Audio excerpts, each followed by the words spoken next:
Le monde change, la fonction publique aussi.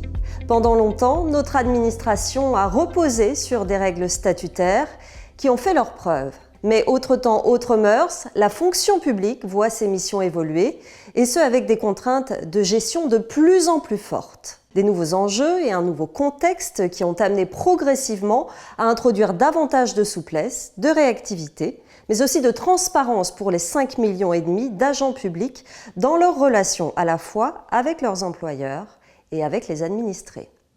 C'est dans ce cadre-là que va se poursuivre la transformation de la fonction publique. Cette réforme, qui concerne les 3 fonctions publiques, étatiques, hospitalières et territoriales, s'articule autour de 2 grands volets. D'une part, permettre une gestion plus simple et plus souple des ressources humaines.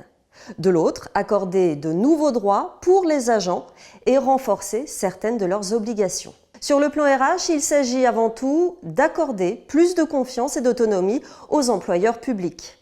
La réforme vise aussi à fluidifier le dialogue social et à mieux répondre aux besoins de compétences au sein des services publics.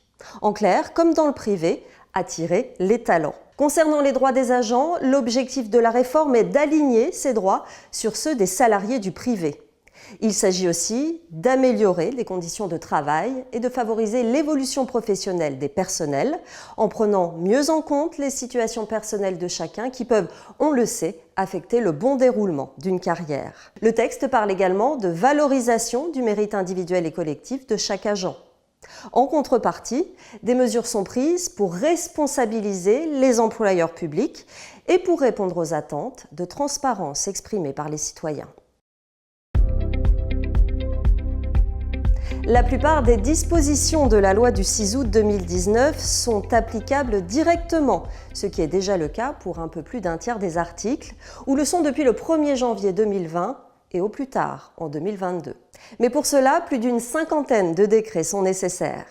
Il faudra également au moins 7 ordonnances pour des sujets comme les accords négociés, la protection sociale ou la formation et le recrutement.